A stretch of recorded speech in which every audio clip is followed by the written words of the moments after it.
Welcome to the King's Report for March 21st, 2018, the 9th year of Chungi, the second month and the 5th day by the heavenly calendar. This is Tim Elder in for the second king of Chanukuk, Hyung and let's go directly to our weather. It's 35 degrees right now at the Chanukuk Palace, and it is snowing. It's high today is going to be 35 degrees. And the current temperature, I believe, is a little bit colder than that. It's 32 degrees, about the same.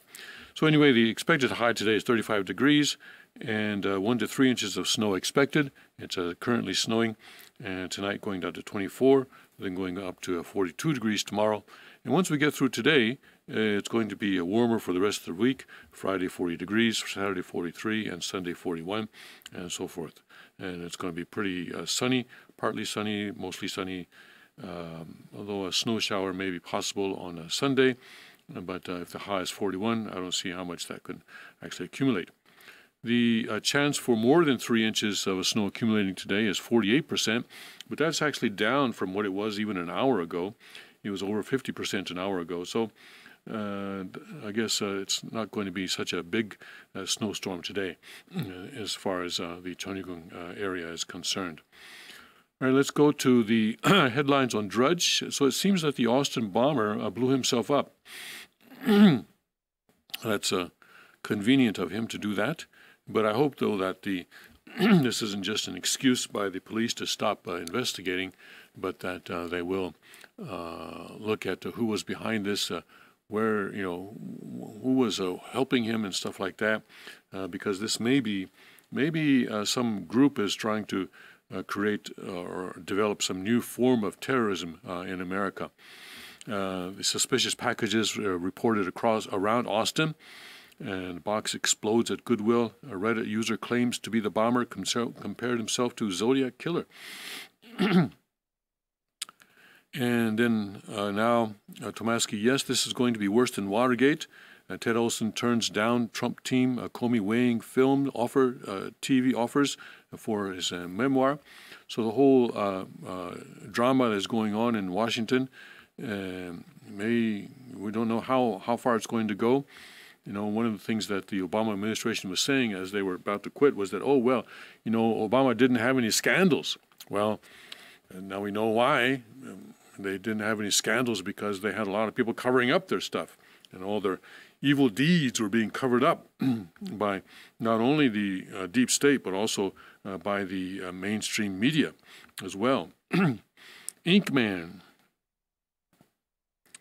I think he took tattoos a little bit too far there. You can see that. Creepy cannibal chef slices flesh from people's bodies, fries up and feeds to them. We were reading, when was it, last week, where in John chapter 6, Jesus almost gave people the impression that this is what he was talking about. People were kind of freaked out.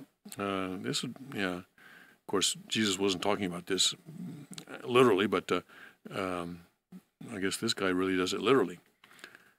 Horror, family arrested after living bedridden woman found decomposing, covered in feces and maggots and cockroaches. Wow. Yeah. Evil in the world. Priest wishes for Pope's quick death in homily. Okay. More faith-based film set to surprise at box office. Let's look at that a little bit later. Sex doll brothel faces calls to close. Fuels rape fantasies. Yeah. When I was in Korea, of course, Korea has a lot of brothels and sex for sale. And even some Family Federation pastors were telling me that, those are a necessary evil because having brothels around reduces rape. This is what I was told, by Family Federation pastor, not just one. And this was actually a common explanation among sort of secular politicians as well, that we don't want to, even though prostitution is illegal in Korea, we don't want to crack down on that too hard because, after all, brothels do reduce rape. God gave us creativity, and for the most part, we use it to justify, thinking of ways to justify our own sin.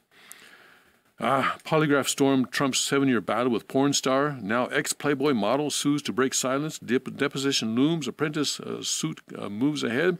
Setback in case is first of its kind. Yeah, well, Trump certainly is a president with a lot of stuff going on. Biden says he would have beat the hell out of Trump in high school. Okay. Yeah, we can. Woulda, shoulda, coulda, huh? Update: rogue toxic space station could crash into Earth next week. Well, where will it land? Where will it land? World descending into tyranny. Well, yeah, kind of guess what that's about, but let's look at that later on. I think it's actually the opposite. It was descending into tyranny, but now it's ascending into freedom and responsibility, which, some people don't like. Feds probe Facebook. Zuckerberg hides. Sandberg leans out. Tech giant forces New York Times to quietly delete unflattering references to Sheryl Sandberg, and investors are suing. Yeah, because of the data leaking. And apparently it's not just to one company. The one that is being pointed out now is the company that was linked to the Trump campaign.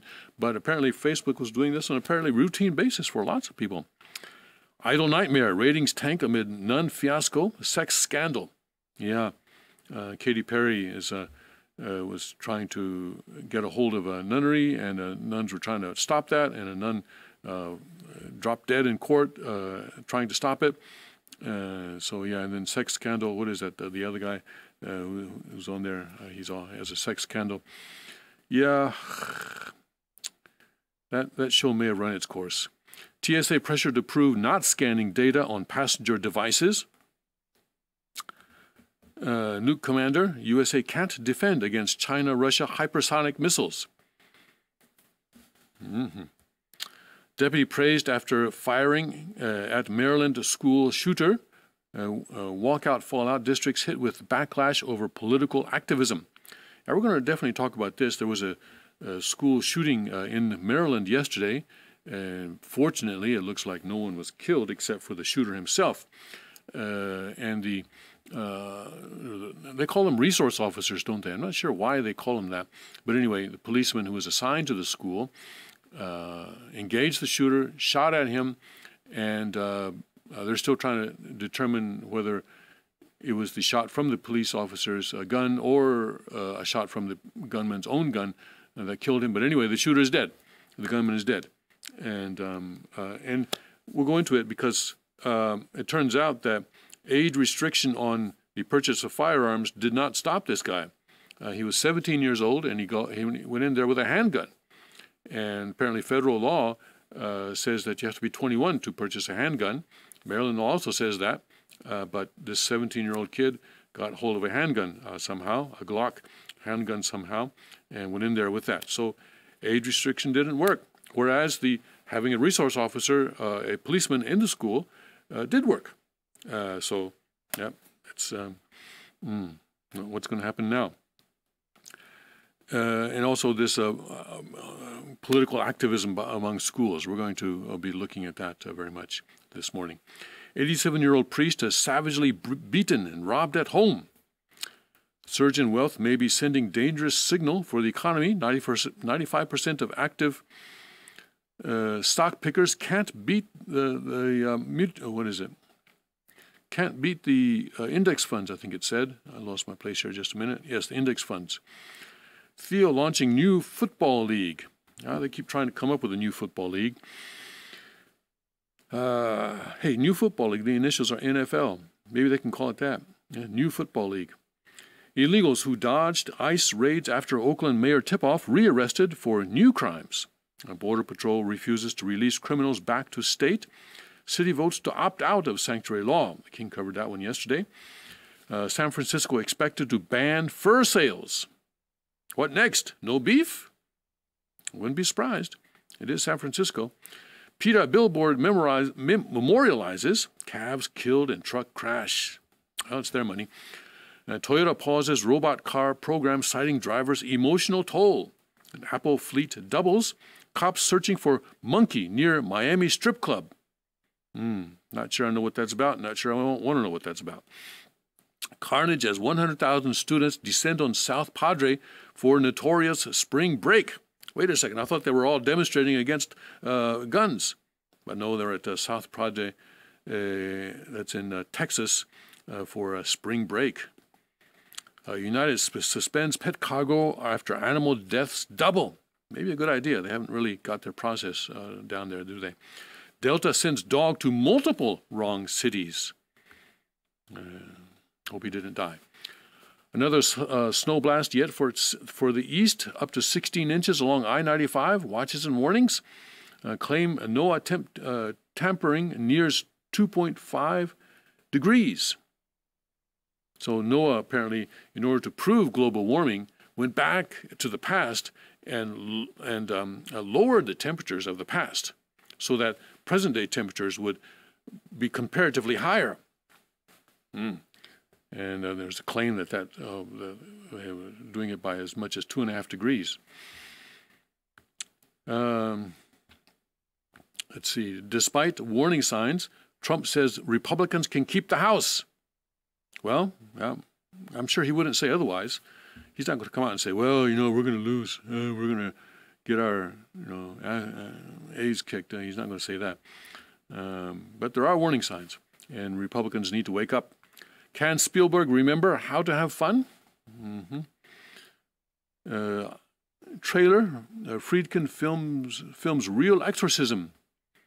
A pit bull goes on rampage at elementary school. You know, exorcism, I hope that people, it's in an exorcism, there is, of course, a spirit world, and there are evil spirits, and evil spirits do possess human beings from time to time. So it's possible there are real exorcisms. And Jesus, chased out evil spirits from people. Remember the time when he took these evil spirits out of a person and put them into a herd of pigs, and the herd of pigs dove into the ocean and died. That's in the New Testament. So Jesus, in that sense, also performed exorcisms, taking evil spirits out of people and fighting evil spirits. But I don't think that the people who are doing exorcism now really understand spirit world.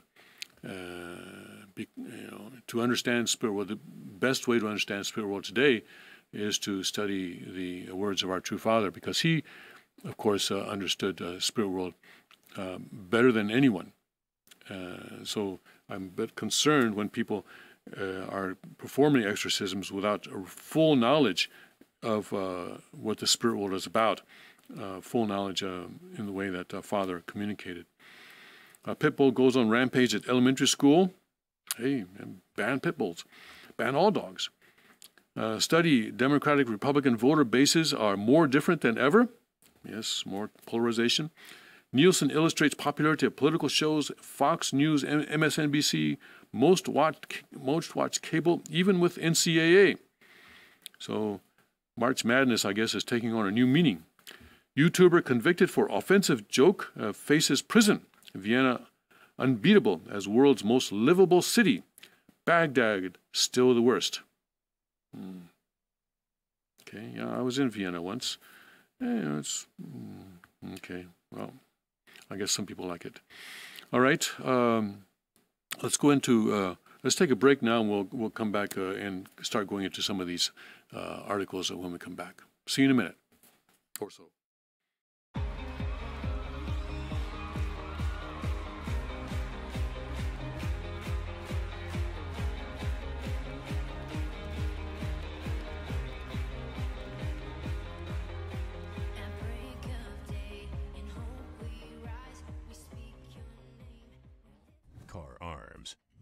Magnum Research, and Auto Ordnance.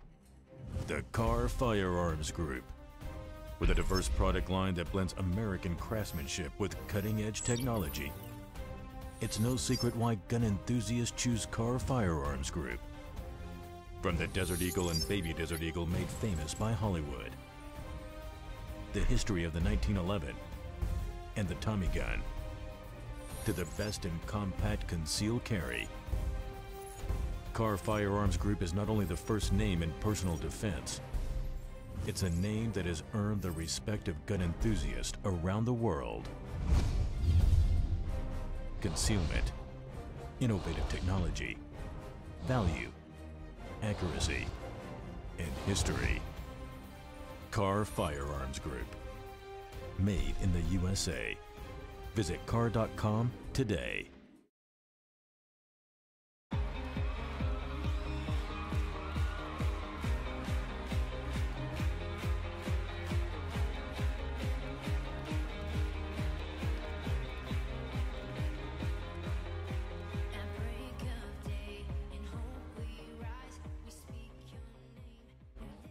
Welcome back to the King's Report for March 21st, 2018.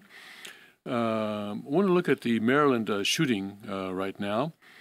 As you, I'm sure, heard through the media, there was a shooting at a Maryland high school yesterday, and it appears that it was a police officer who stopped it.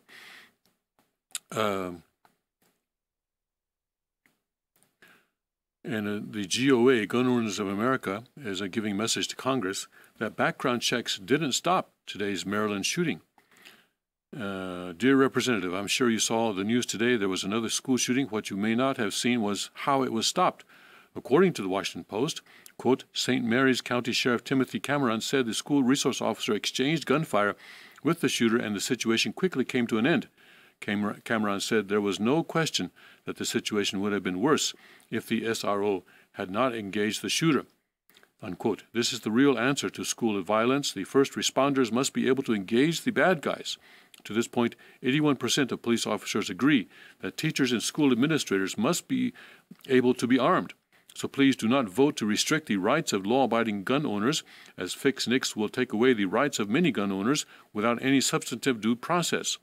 Again, GOA will score the rule on the omnibus as an anti-gun vote if Fix Nix is included. In Liberty, Eric Pratt, Executive Director. So that was a message from GOA to members of Congress. And it's important that in this case, the young man was 17 years old.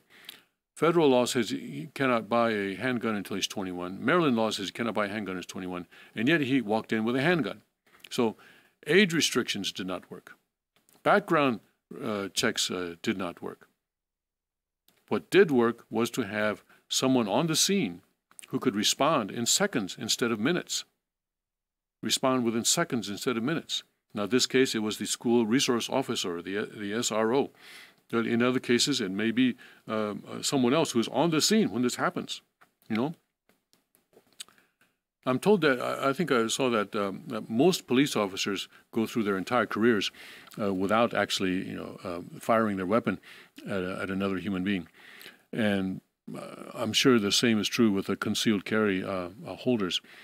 But when something happens, there needs to be a police officer there or a concealed carry holder there to deal with the situation in seconds when something happens. And we don't know where it's going to happen.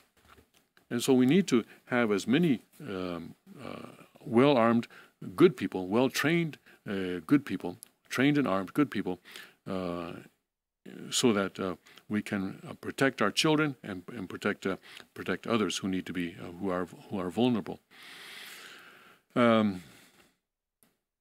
Here now, one of the things that is coming to a head right now is this realization that schools are becoming more and more politically active, and they're doing more for their political activism than they are for actually teaching their children. Here in the GOA's site again, schools embracing political activism and abandoning duty. Students are being taken to the principal's office because they hold pro-Second Amendment views, GOA's Michael Hammond says. A Second Amendment advocate believes an Ohio student should have been educating its Ohio school should have been educating its students instead of coercing them to take part in an anti-gun march. Hilliard High School senior Jacob Shoemaker says school is not the place for politics, and he was not taking sides last Wednesday during nationwide protests calling for stricter gun laws. But when he stayed in a classroom instead of joining protests or the alternative, a study hall, he was suspended for a day. The school system had a duty to educate this kid rather than either letting him loose to engage in political activism or forcing him to sit in a room and do his homework, contends Mike Hammond, legislative consultant to Gun Owners of America. Presumably, we're paying these schools to educate these children, and when they fail to do so, they are basically derelict in their duty. And Hammond says GOA is getting reports of other students throughout the country who have been punished for not taking an anti-gun stance. Students are being taken to the principal's office, have been publicly humiliated, have been chastised because they hold pro-Second Amendment views rather than the leftist views of their liberal educators, he reports. And here also, let's see what the Washington Times has to say on this subject. The gun control movement notched a public relations coup with last week's massive school walkouts, but now school districts that pitched in to ensure the protest's success are struck with the rising political and legal fallout. A week after the March 14 walkout, school officials are grappling with complaints from parents outraged by the specter of their kids engaged in political protesting on school time, as well as reports of criminal mischief committed by teens who treated the event as a get-out-of-class free card. What's more, these students get to do it all again next month. A substantially identical event, also called the National School Walkout, is scheduled for April 20th, the 19th anniversary of the Columbine High School massacre. Chris Cleveland, chairman of the Chicago Republican Party, said he worried that the walkouts aimed at pushing for tougher gun restrictions in the wake of the deadly Parkland shooting have provided the template for advocacy groups eager to co-opt the public schools for progressive activism.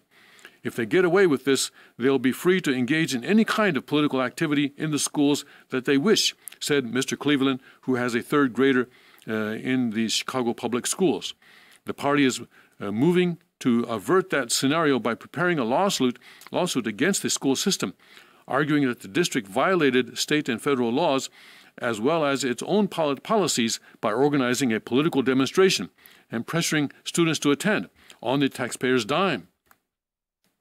The district has yet to comment, but it has other problems. About 60 students from the Simeon Career Academy trashed a Walmart while they were supposed to be protesting guns, an incident under investigation by police, according to Fox 32 in Chicago. The school system issued a statement saying it was reviewing the incident, but Mr. Cleveland said he has yet to receive a response to a letter from the party's attorney demanding that they comply with the law. There will always be a few kids who don't behave, said Mr. Cleveland. I'm a lot more concerned about the behavior of the adults. He is not alone. Connecticut lawyer Deborah G. Stevenson said she has fielded calls from parents and others across the nation, including California, Illinois, Massachusetts, and Rhode Island, after reports about her clash with the new Milford public schools. She urged the district last week on behalf of several parents to cancel the high school walkout, arguing that the schools had condoned, facilitated, and supported an event that clearly advocates for students to be a part of a partisan political movement, but the district refused. Ms. Stevenson said her clients plan to pursue further action before the April 20th walkout. Parents are very, very upset about this entire situation, said Ms. Stevenson. The ones that have contacted us are trying to determine what the proper legal steps would be here. Everybody's trying to make that determination of how and when and where to take the next step. While the schools may pay a price for the activism, gun control groups are basking in the glow of the walkout, which drew as many as 1 million students and enjoyed widespread press coverage as Democratic luminaries turned out to cheer on the youthful crowds. School officials have countered that walkouts were student-led, despite coordination by the Women's March, Youth Arm, and Action Network, and that it was better to use the event as a learning opportunity rather than watch young people flee the classroom unsupervised.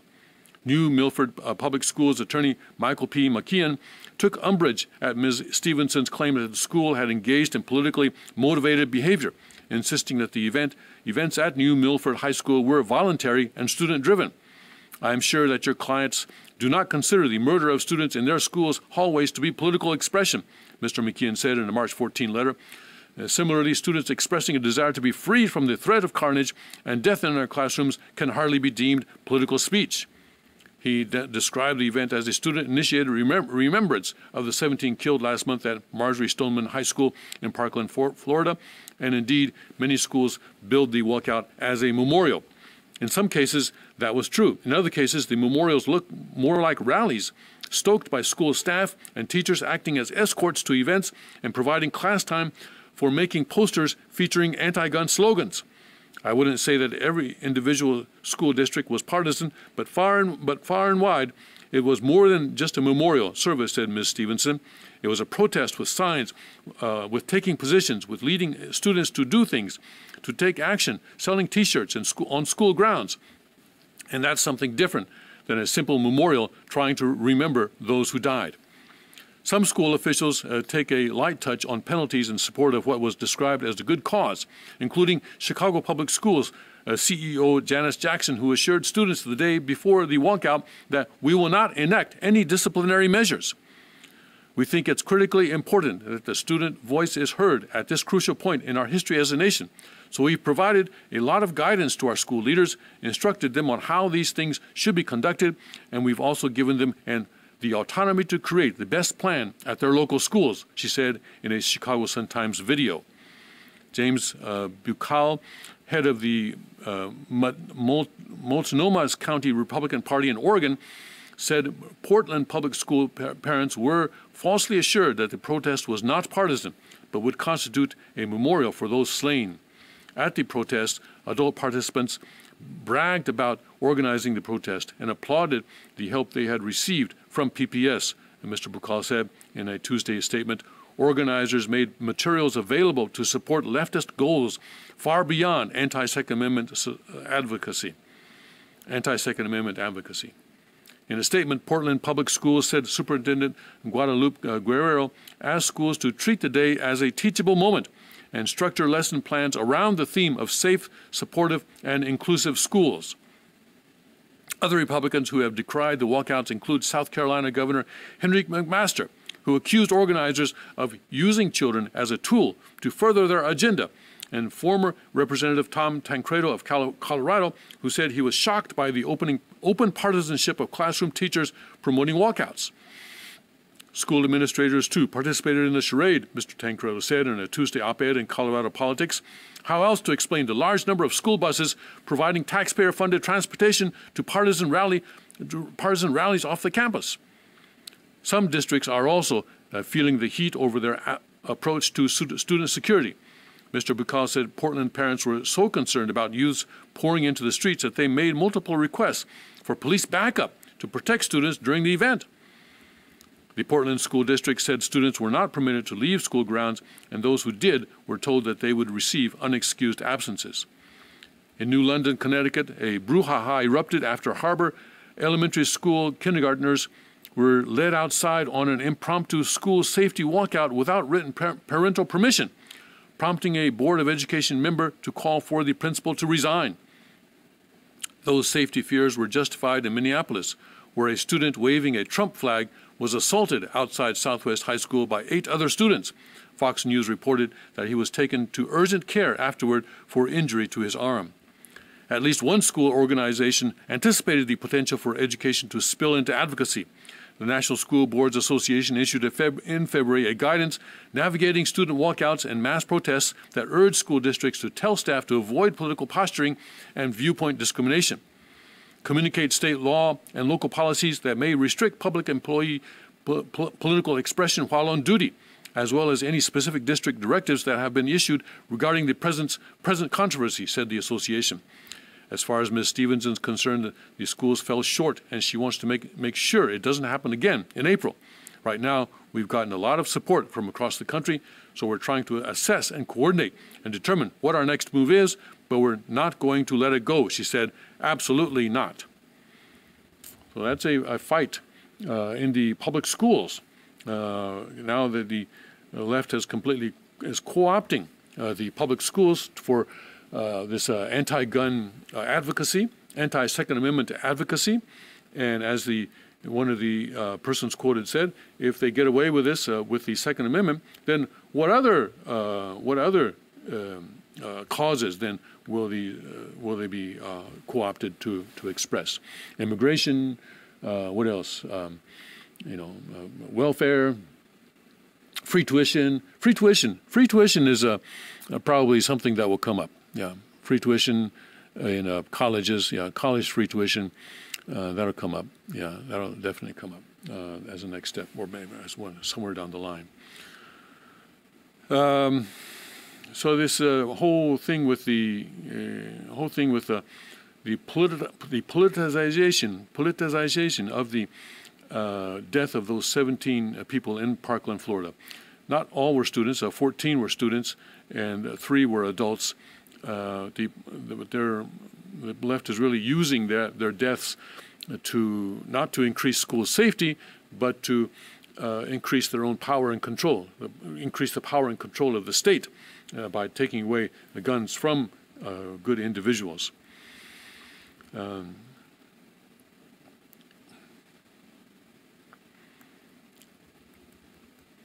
And other places here, and Breitbart, well, let's look at what happened to this Austin bomber, the Austin bomber. It seems that he blew himself up as police approached him. Let's try to get this article up here quickly and see if we can do that.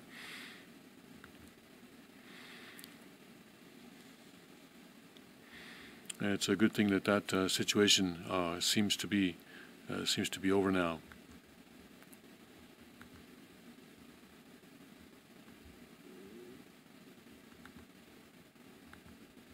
The Austin bombing.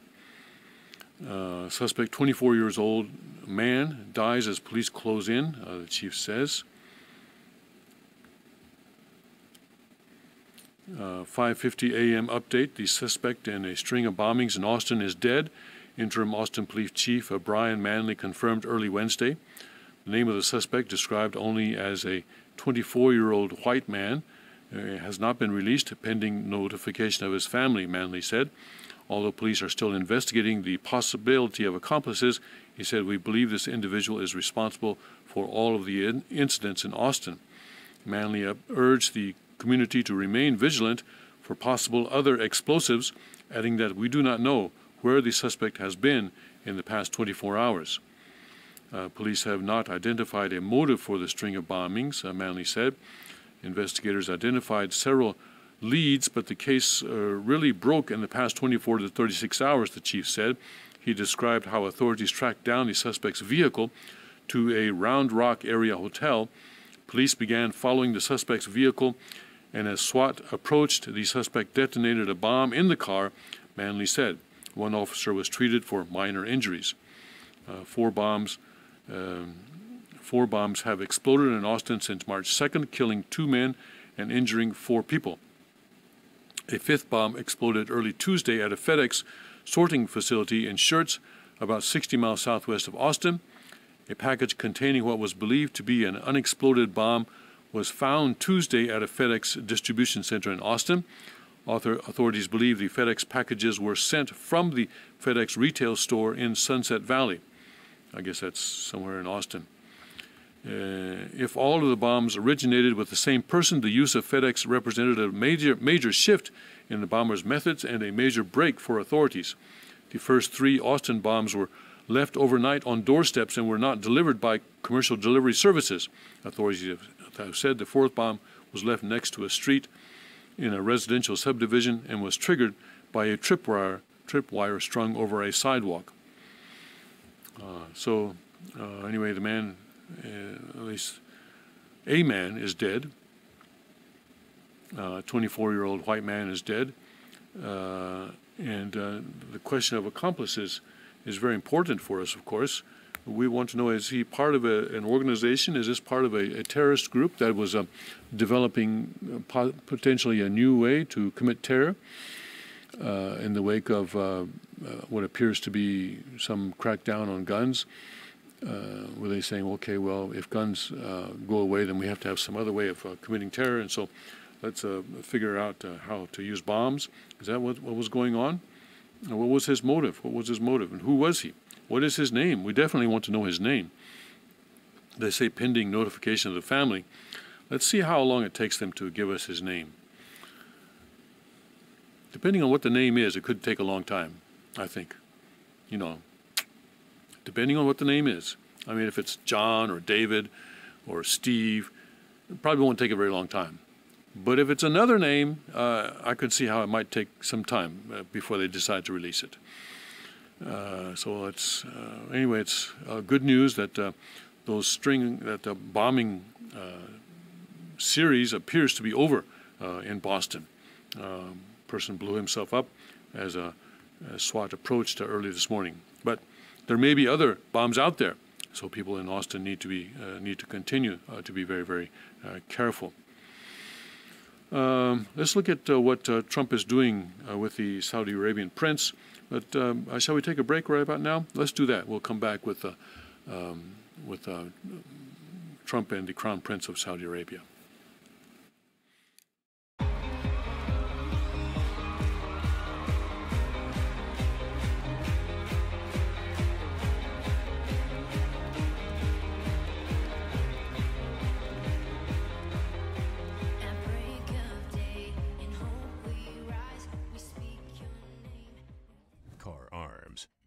Magnum Research, and Auto Ordnance.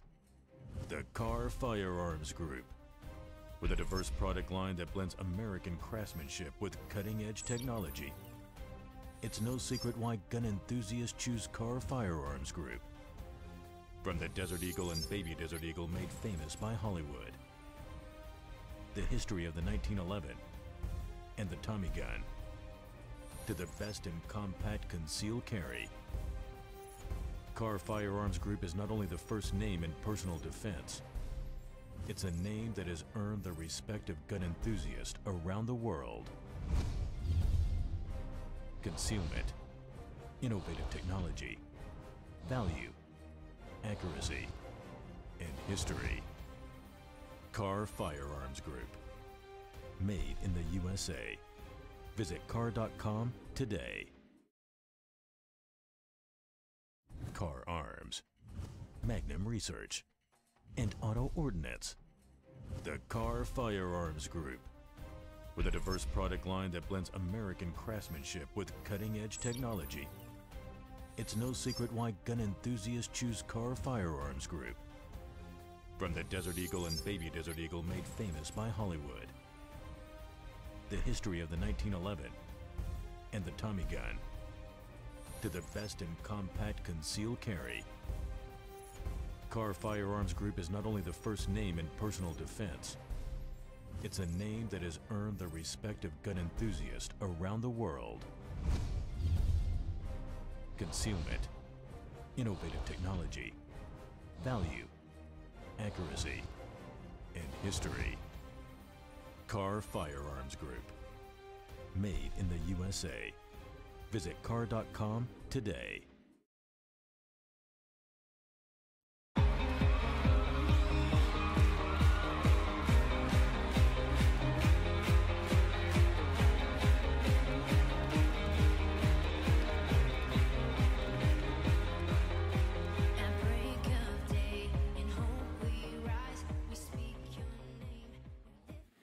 Welcome back to the King's Report for March 21st, 2018, 9th year of Cheongi, the second month and the fifth day by the heavenly calendar.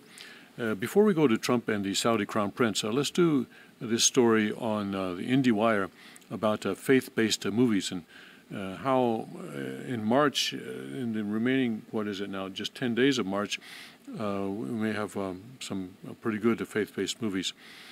next Sunday being Easter, this is a time for faith-based movies to be coming out. I Can Only Imagine might not be March's only faith-based box office surprise hit.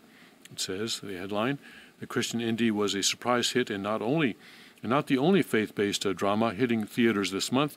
How will those other films perform in the lead-up to Easter Sunday? Faith-based filmmaking isn't dead. While the genre has struggled recently to turn out crossover hits, and nothing has topped the $611 million take of Mel Gibson's controversial smash hit The Passion of Christ, still the top earner in the genre 14 years after its release. Brothers Andrew and John Irwin's latest film, I Can Only Imagine, surprised the weekend's box office with a $17 million opening take, good enough to push it to third place in a crowded field. After contemporary Christian community titles, Only Heaven Is for Real had a better opening, scoring $22 million when it opened in 2014. Other faith-based movies have recently faltered at the box office, making the success of I Can Only Imagine as a bit of an outlier in a struggle, and often independently made genre. The last big Christian-leaning hit to crack $100 million at the domestic box office was 2010's The Chronicles of Narnia, The Voyage of the Dawn Treader.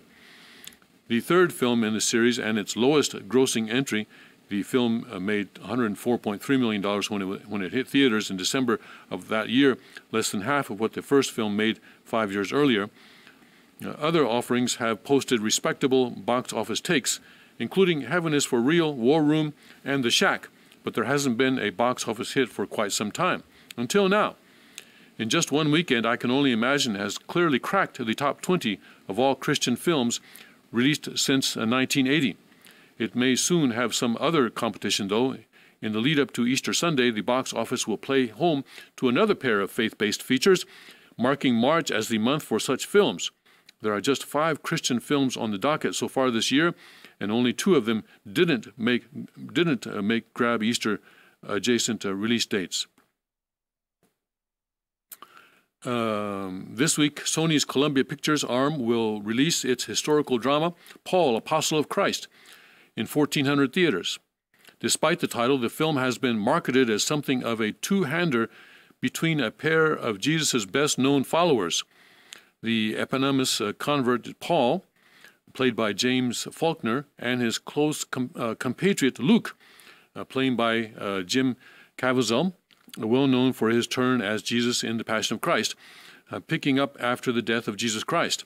As is often the case with movies that appeal to faith-based audiences, the official website is already touting sales for group tickets, including a page for such purchases that allow groups to buy out whole theaters and showtimes.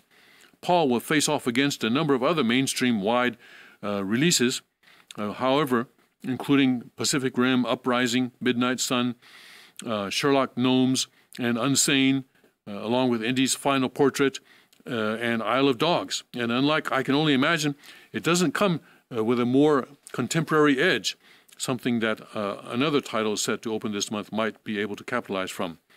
That one is Pure Flix's God Is Not Dead, A Light in Darkness, which will receive a wide release and marks the third film in the faith-based distributors series about Christians who have their faith challenged in different arenas. The first one was about a college student whose beliefs are tested by a professor, while the second film moved a similar narrative to a high school setting. This new film will follow an entire congregation whose struggle after its church burns down. The first film, released in 2014, was a big hit for the distributor, pulling in nearly $65 million in total ticket sales against a slim $2 million budget.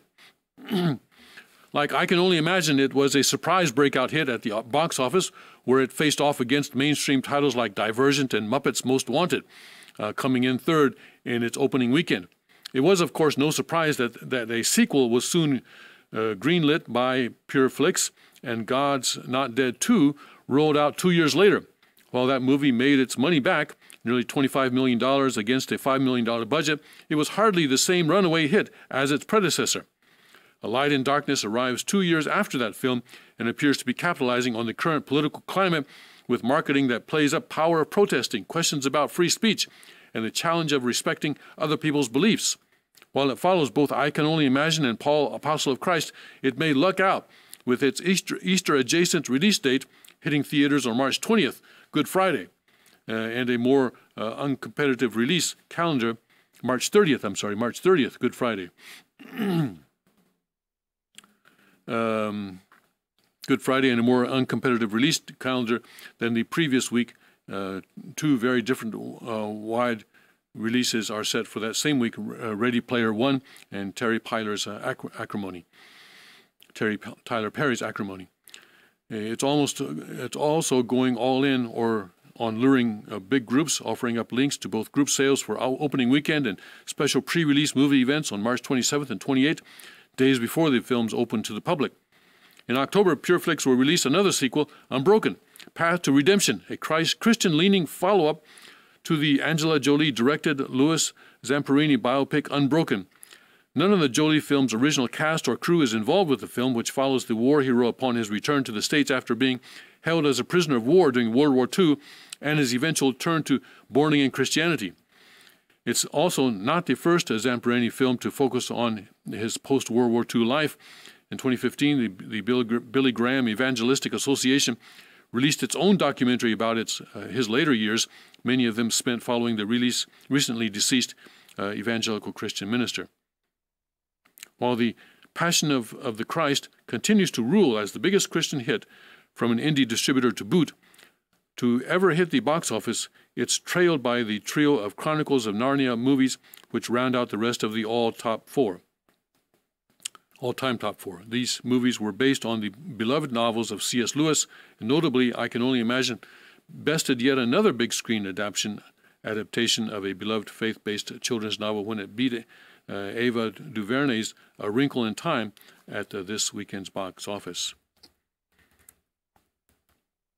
Okay, so the article goes on a little further, but I think that's good enough.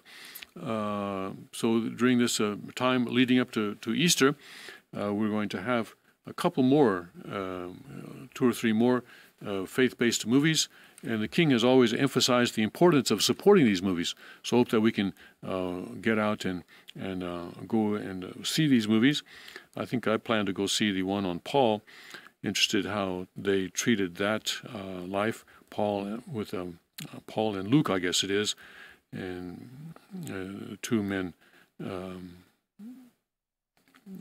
there being treated in that film, how that works. Okay, let's look at this story on. Oh, is it just a photograph? I thought I was bringing up the article on Trump. Let me try that again. It was Drudge only giving us an article. Hold on a second. But while that's coming up, let's look at this CNN article on the priest publicly wishes for Pope's quick death because of his views on immigration and Islam. Well, it seems that there is a few good men left in the Catholic priesthood. If I can get this to cooperate.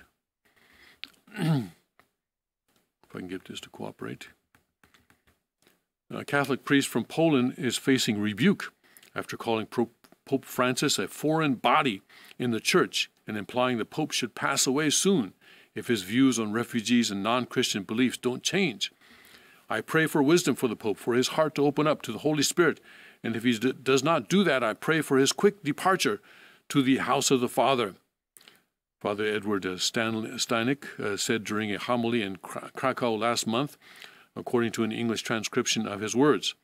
I can always ask God for a happy death for him, because a happy death is a great grace, he said. Was it in Dante's Inferno? Weren't there a lot of popes kind of low down? I think so. When he says going to his father's house, I'm not exactly sure that that's where this pope is going. But anyway, during the homily, the prominent priest and theologian also took issue with some of the Pope's more liberal ideas on immigration, divorce, and Islam. Of Muslim, Steinek said there is no way to dialogue with them. In the name of mercy, Pope Francis calls parishes and dioceses to open the door for the followers of Islam, he said during his homily. As a religion, they are hostile to the gospel and the church. They murdered millions in religious wars. We can show mercy to those Muslim believers who are dying of hunger or thirst. The doors of the diocese and the parish may be open only to believers in Jesus Christ. Steinig's words were censured by the Archbishop of Krakow. It is with great pain and sorrow that I have heard of the remarks about Father Francis by Father Professor Edward Steinig during his homily at the church in the Felician Sisters in Krakow. I raised this matter during my personal conversation with him, the statement reads. Yes, I'm sure they're very unhappy with him. But, hey, you're supposed to be liberal, right? Doesn't that mean you're supposed to allow other... that video has nothing to do with this story. We don't need to watch that. All right, let's go to Drudge and see if we've been able to bring up that story on Saudi Arabia. No, it's still not coming up for some reason. But the relationship with Saudi Arabia is extremely important for a couple of reasons. One is, of course, Iran. And there's still a very strong possibility that there will be a war between Saudi Arabia and Iran. And the United States needs to, for at least for the time being, to suppress the threat of Iran. I see that the tech team has brought it up successfully. Let me see if I can do the same. Oh, yes, okay, here it comes. And the second reason, of course, is that Saudi Arabia stands in a position to threaten the U.S. dollar very much, which is unfortunately, based on the petrodollar, based on the idea that Saudi Arabia will continue to accept dollars in exchange for oil, and that other countries as well will accept dollars in exchange for oil. And China is challenging that, and other countries are challenging that, and Saudi Arabia has a role to play in that. So, the dollar is a very precarious position, and $21 trillion national debt, total debt, can't go on forever. It's going to come down sometime, but I don't know if we should try to just go ahead and bite the bullet now, but it's better to postpone as much as possible. We may find a solution. Let's look at this article in Wall Street Journal. President Donald Trump welcomed Saudi Arabia's Crown Prince Mohammed bin Salman to the Oval Office on Tuesday by showcasing photographs of tanks and helicopters that the U.S. has sold to the Middle East kingdom to help it build up its military muscle, which hopefully will not be used against Israel. Across town, senators debating a contentious proposal meant to curb American military support for Saudi Arabia were shown a sobering image of a Yemeni toddler injured by an airstrike, one victim of Riyadh's protracted war against Iran-backed militants. The dissonant images captured the state of relations between Washington and Riyadh as the two countries confront obstacles to their efforts to strengthen ties and agree on new steps to counter Iran. Listen, war is hell. And relying on emotion to set policy, war policy especially, is a bad idea. So here we go again, showing an image of a Yemeni toddler injured by an airstrike, one of Saudi Arabia's protracted war.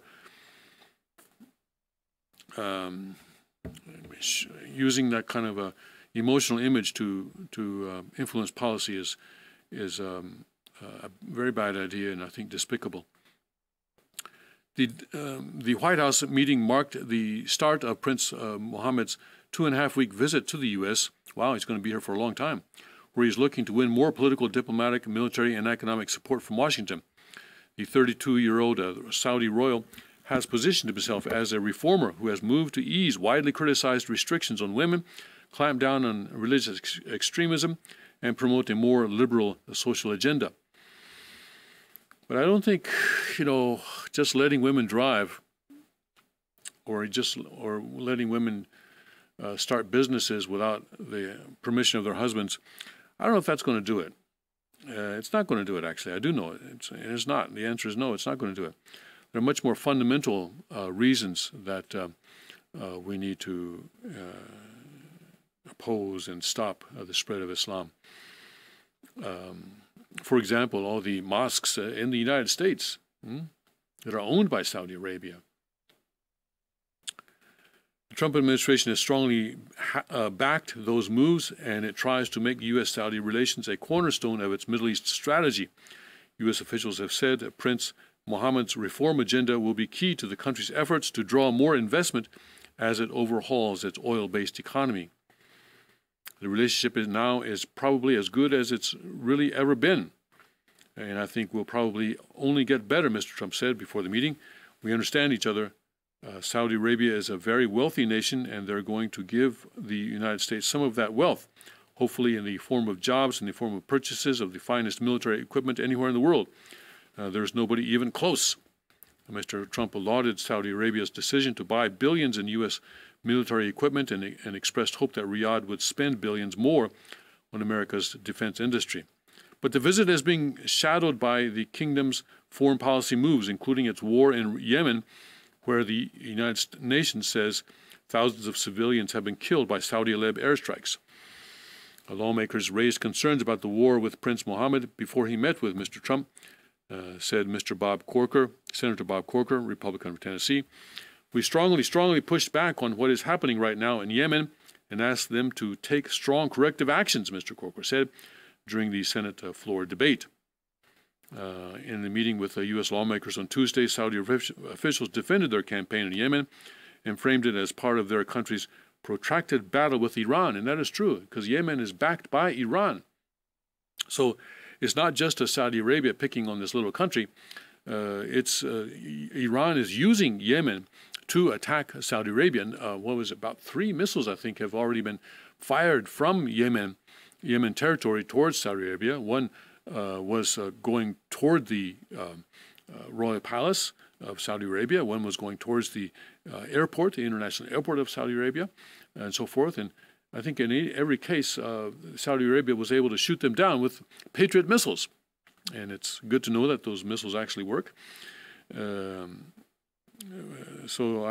These congressmen need to understand that the real war that is going on here is between Saudi Arabia and Iran. And we cannot listen to what the United Nations is doing in terms of sort of bringing the emotional argument, saying, oh, look at all those civilians being hurt in Yemen. I know it's bad. We don't want anybody to get hurt. We don't want anybody to get killed. But listen, you do everything you can to avoid war, but once war begins, you got to understand that war is hell and innocent people are going to get hurt. You do your best not to hurt innocent people, but it's going to happen. It's going to happen. And the bigger picture here is that Saudi Arabia needs to be the power that counterbalances Iran, because Iran is a huge problem in the Middle East. Iran is backing Yemen's Houthi militants who have fired ballistic missiles at Saudi Arabia, creating increasing concerns about the flow of advanced weapons into the country. The U.S. provides Saudi Arabia with precision-guided weapons being used in Yemen. American planes refuel the jets that carry out the airstrikes, and American military officials advise the Saudis on ways to try to reduce civilian casualties. Senators Mike Lee, Bernie Sanders, and Chris Murphy joined forces to push a resolution meant to cut off the U.S. support by arguing that America should provide help without explicit support from Congress. And the non-interventionist argument will be that the U.S. should not get involved in that war. Certainly, U.S. troops should not go there, but I think that providing help to Saudi Arabia is a good idea. The Pentagon strongly opposed the proposal, and Defense Secretary Jim Mattis met with Republican lawmakers before the vote to personally urge them to reject the resolution. After hours of debate, the Senate voted to shelve the measure on a procedural move. While lawmakers argued over the proposal, Mr. Trump said it was a great honor to welcome Prince Mohammed to the White House and praised his father for paving the way for the young prince to take over the country. One thing we one thing you have been really focused on is the terrorism threat, Mr. Trump told the Crown Prince. We have a zero tolerance for the funding of terrorism. Saudi Arabia has been working very hard on that. The president said a series of meetings he held with Middle Eastern leaders in Saudi Arabia last spring was one of the most incredible two-day meetings that I've ever seen. This is the Crown Prince's first trip to the U.S. since he became heir to the throne in June, an episode that ushered in a period of chaos in the kingdom.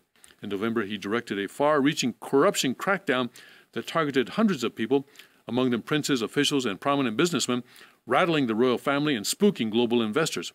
Many of the accused were released after reaching undisclosed cash settlements with the government. Reassuring the business community and strengthening economic ties is a key goal of the Saudi royals' U.S. tour. And so I guess this tour means that he's basically won that struggle, and so now he's doing a victory lap type of situation, declaring that his victory. The U.S. is hoping to secure up to $35 billion in new business deals with Saudi Arabia as Prince Mohammed travels to New York, Los Angeles, Silicon Valley, Seattle, and Houston to discuss new ventures. Meetings with executives from Google LLC, Apple Inc., and Lockheed Martin are among those on the agenda. U.S. and Saudi Arabia officials are expected to follow up on the status of possible business deals with hundreds of billions, including $100 billion in arms sales alone that were touted by both countries during Mr. Trump's visit to Saudi Arabia last year. The problem of Islam is one that's very serious, and a few improvements in the Saudi society is not going to make it go away.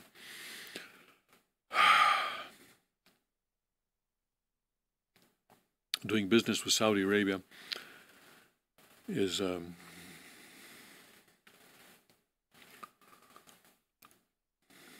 something that benefits the economy, but we need to be very, very wary. And I'm a little bit concerned that they're not bringing up the issue of Saudi mosques, Islamic mosques in America that are owned by Saudi Arabia, by the state of Saudi Arabia.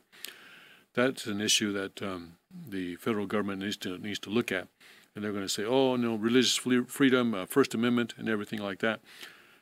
And as long as they stay within First Amendment religious freedom practice, then that's okay.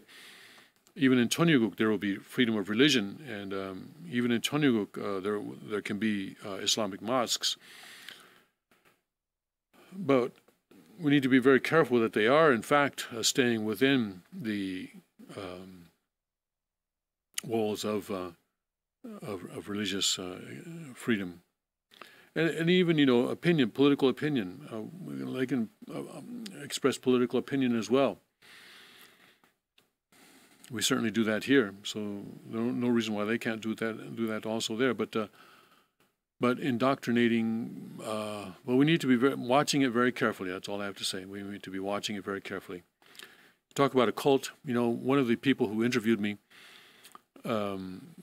after the February 28th event, one of the interviewers, actually this is not a journalist, he was a documentary maker, asked me whether I thought that we were a cult. Asked me what I, pointed out that some people say we're a cult, and asked me how I thought about that.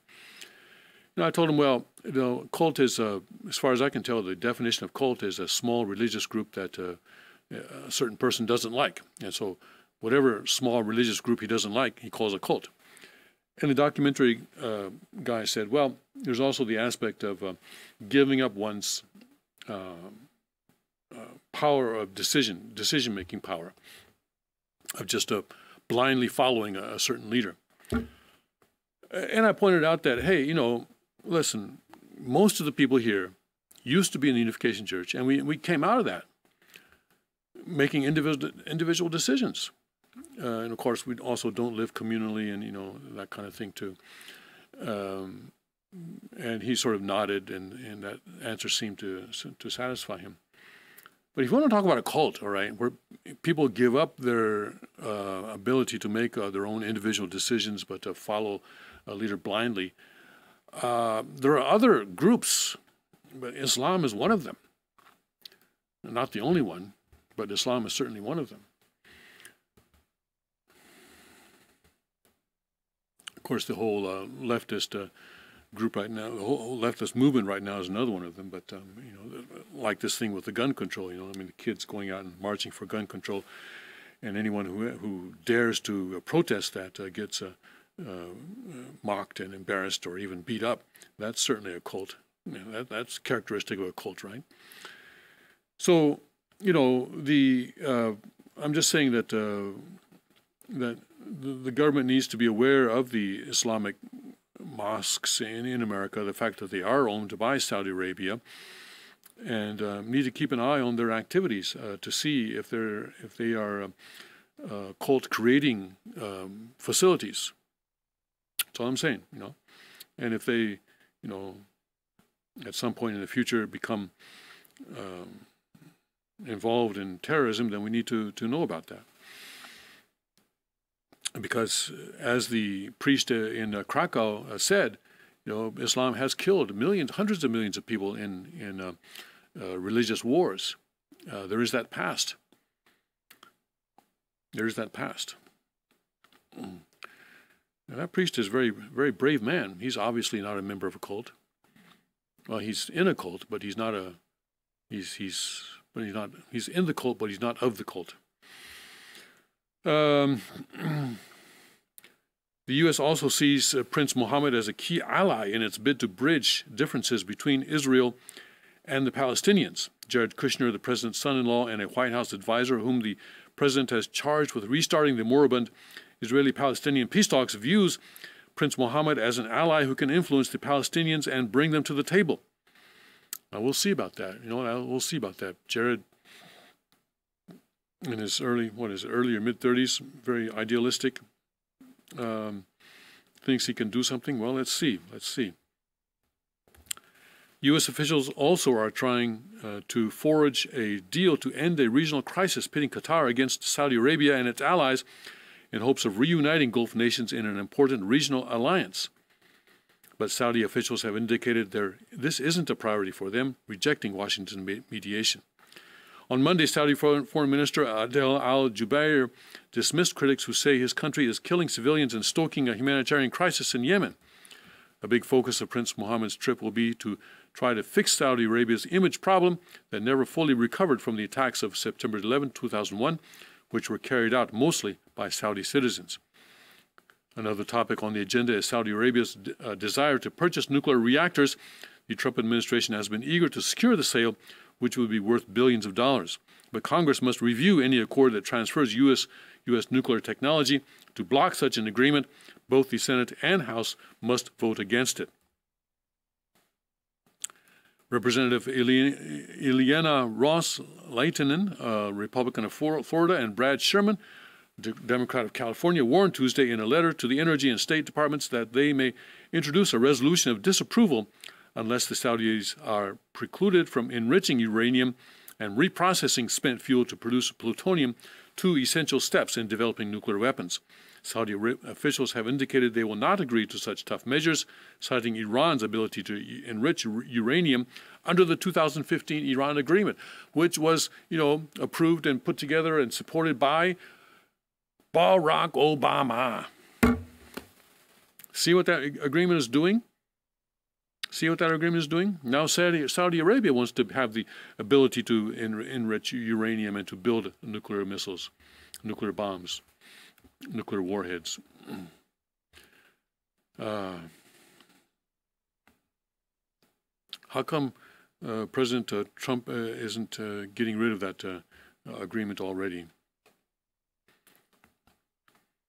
Here on Breitbart News, the Austin bomber blowing himself up is the top story there on Breitbart News as well. Let's see what else they have coming down today. There was an explosion at a Goodwill, but that was not a bomb, they say. But another explosive device was discovered at FedEx before it exploded. The limitless investigation of Trump was always the plan, they say. I'm probably right.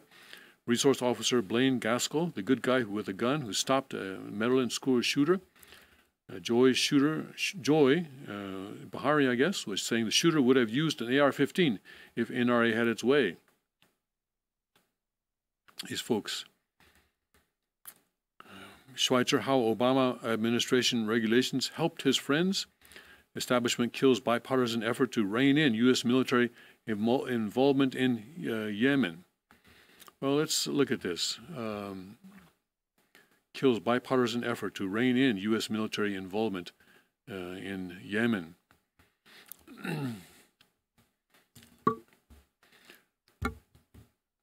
Administration bipartisan interventionist establishment kill aisle crossing effort to rein in U.S. military involvement in Yemen. Senate resolution invoking the War Powers Act to demand the administration seek congressional authorization or withdraw American support from Saudi Arabia's military operations in Yemen was defeated Tuesday by a vote of 55 to 44. 5 Republican senators, Stephen Collins, Steve Daines, Rand Paul, Mike Lee, and Jerry Moran, voted to advance the resolution, while 10 Democrats broke with their broader party ranks to oppose it. Compared to last year's Senate vote condemning U.S. provisions of the refueling, targeting assistance, and other military aid to the Saudi war in Yemen begun under President Barack Obama, several senators switched their vote and opposed the resolution. Todd Young, Dean Heller, and so anyway, with these senators' votes, the resolution would have passed, bolstered by the switch in the opposite direction by vulnerable red state Democrat Claire McCaskill. The closeness of the two sides in the hours before the vote sparked a last-second campaign by opponents of the resolution to derail it. Even though this measure fell short, sources close to the proponents of the measure indicated to Breitbart News they feel confident the effort demonstrates just how unpopular is U.S. military backing of Saudi Arabia's war against the Houthis in Yemen, how unpopular it is among both parties' voters. The populist forces behind this effort from left to right are already planning next steps and see the resolution defeat as nothing more than the state winning the battle, but not the war.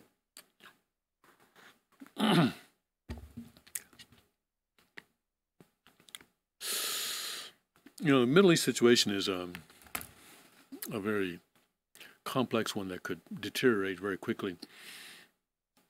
And if it does deteriorate, the pressure for U.S. to become involved in a much greater way is going to be far stronger than it is now. For example, especially if Israel, gets attacked. If Israel is being attacked, or if Israel is attacked by a nuclear weapon from Iran, for example.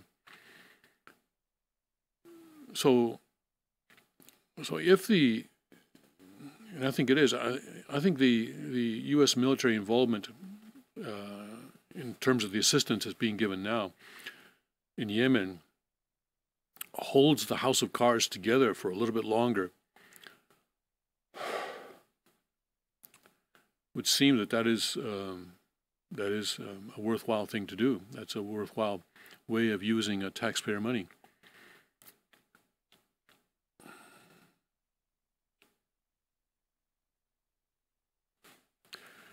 People will say, Rand Paul will say, get out of everything, just let the house of cards fall where it is.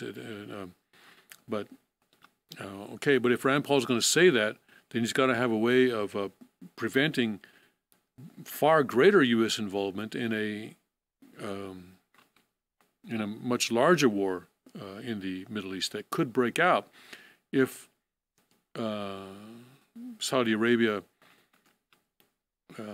is attacked by Yemen successfully and turns its eyes on Iran to remove the source of the problem.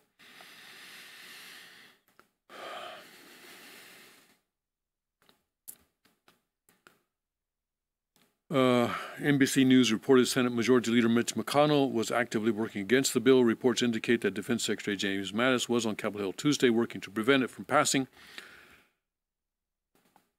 The Wall Street Journal editorial board issued a savage rebuke to the resolution sponsors, calling them Senate Iran helpers and mocking the concept of War Powers Act.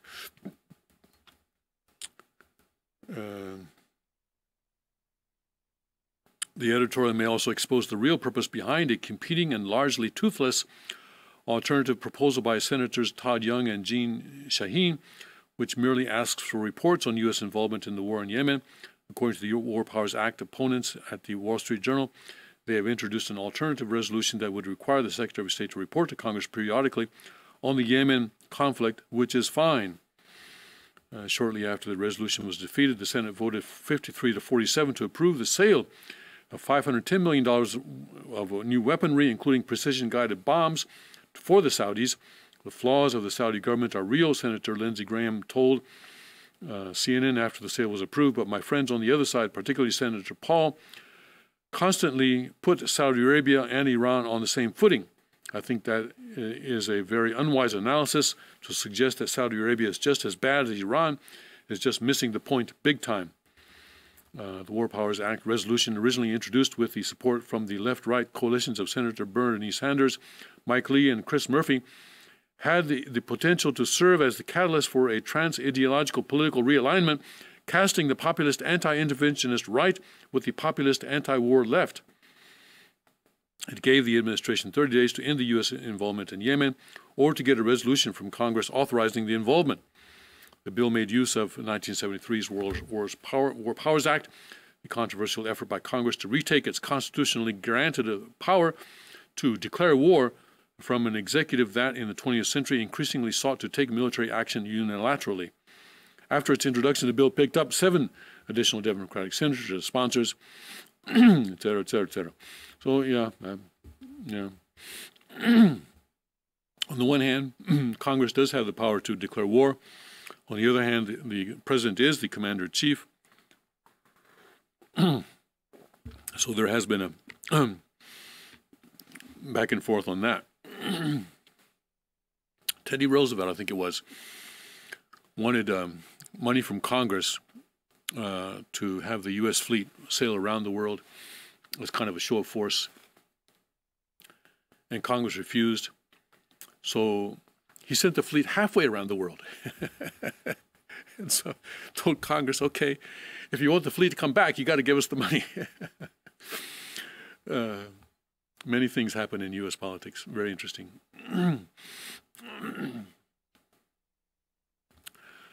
Let's see. Drudge Report is updating here. Okay.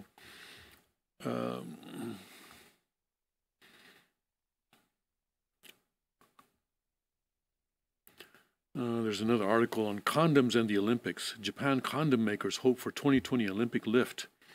How many was it this time that they gave each member of each athlete in the Winter Olympics? An incredible number of condoms. They must be using them for something else. I can't imagine. I don't want to imagine. Anyway, Japan condom makers, water balloon fights or something. I don't know. In Tennessee, music being made deep below the Earth's surface. Some new articles are coming up on Drudge this morning. Let's see what we can cover here in the remaining few minutes. What would Google do? Algorithm secrecy for them, but transparency for you. Yes, that's right. This whole thing of data being used by data analysis companies, and all of our data is being used. They say they're not going to use it that way, but of course they do. I'm on Breitbart now, in case the team wants to come to Breitbart. Gene Ives concedes stunningly close Illinois primary race to Bruce Rauner. That's the Illinois governor's primary race.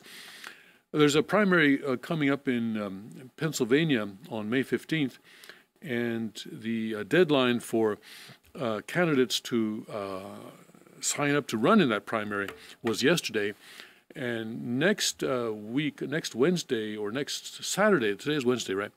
Today's Wednesday? Yes, today's Wednesday. So on Saturday, I plan to do a rundown of the various candidates that have signed up to run on May 15th. We've just had the Supreme Court here unilaterally redraw our districts, and so we're not really sure if the information we're getting is based on the old districts or new districts, but I assume that by Saturday everything will be cleared up, so we'll be able to tell you who is running, especially for the congressional district in this area of Pennsylvania, and other areas as well.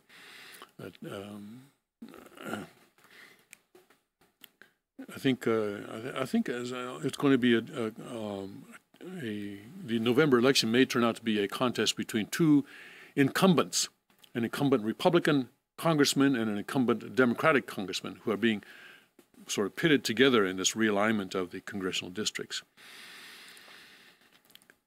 Shock: model arrested after leaping from Dubai hotel to escape attacker. See, that's the problem with Islam. See, a woman is attacked. She jumps from the hotel to escape her attacker, and she's arrested. Not the guy who was attacking her or trying to attack her. World Bank 140 million plus face forced migration due to climate change. These predictions often turn out to be not true. Trump predicts GOP will keep House, rips out of touch Dems, low IQ Maxine. Establishment GOP governor narrowly staves off challenger in Illinois primary. Biden discusses Latino resistance to Trump with Hispanic activists. Of course, the new book out, shows how Biden and his son made a lot of money through China and using their political position, and also Mitch McConnell and his wife Elaine Chao, how they have made tens of millions of dollars using their political connections and their position in the U.S. political structure. Let's see, activists, jihadists slaughtering Christians, Yazidis. Xi challenges Trump, Taiwan.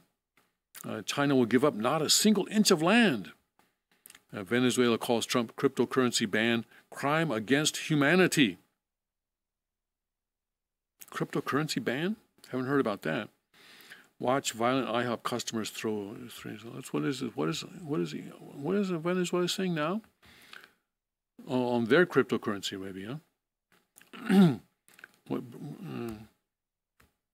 The Venezuelan Foreign Ministry has accused the United States of a crime against humanity after Trump administration ordered the banning of Americans from investing in the country's oil-backed cryptocurrency. I see. So it's the Venezuela cryptocurrency that is being banned. The order signed by Trump on Monday prohibits all transactions on behalf of the government that related to provisions of financing for and other dealings in by a United States person or within the United States any digital currency, digital coin, or digital token that was issued for, by, or on behalf of the government of Venezuela on or after July 9, 2018. Designed to prevent the Venezuelan government from bypassing previous economic sanctions targeting the oil industry. See, this is what cryptocurrency often does, and so Russia also is developing its cryptocurrency because it allows countries to bypass economic sanctions. And so that is another way in which finances are being democratized, I guess you can say, just like the internet democratized information for us. Also, cryptocurrencies are weakening the power of central banks and of governments, and especially of the United States, to control the world's financial system. And so the financial elites do not like them at all, and they want to ban them. Of course, I don't like Venezuela. Venezuela is a failing state, but you know, if people want to support a failing state, you know, why not let them do it? Why should America ban their cryptocurrency? Yeah, just, you know, let people make mistakes. Let people invest in foolish things. That's what I say. Oops, we didn't get to our REMAs this morning, did we? My REMA, if I can just give it to briefly. But I determined this with myself, that I would not come again to you in heaviness. I'm in 2 Corinthians 2. For I make you sorry. Who is he then that maketh me glad, but the same which is made sorry by me? And I wrote the same unto you, lest when I came I should have sorrow from them, whom I sought to rejoice, having confidence in you all, that my joy is the joy of you all. And I was going to talk about how good always causes problems for evil. People who have sinned always have a bad conscience, I guess you can say. I read an article on the internet once that said, it was titled as How You Can Tell That Your Pastor is Giving a Christian Message. I think it was something like that, title. And one of the things was said that if you can listen to the sermon comfortably, if you're comfortable at the end of the sermon, then he's not giving a Christian message. Because the Word of God always makes us uncomfortable. God, I know, God, He comforts us. Of course, the Holy Spirit comforts us in times of sorrow and times of difficulty and everything like that. But if you're going to church week after week after week, and you come out of the sermon, thinking, oh yeah, well, I feel great, I feel good, this is, might want to question it, because the Word of God is supposed to make you feel uncomfortable, because it is a standard, and when we put ourselves up against that standard, we can become more aware of our own sin. Anyway, I was going to talk about that, but we're running out of time, and so we will do better next week. All right, thank you very much for joining me this morning, and have a great week. I'm not sure if it's snowing outside or not. I can't really see, but I think in the Cheonggyeong area, according to the radar, it is snowing. Sometimes with the snow, it falls, but it doesn't fall all the way to the ground. It evaporates before it gets to the ground. I'm not sure what's happening today. All right. God bless, Godspeed, and may His kingdom come.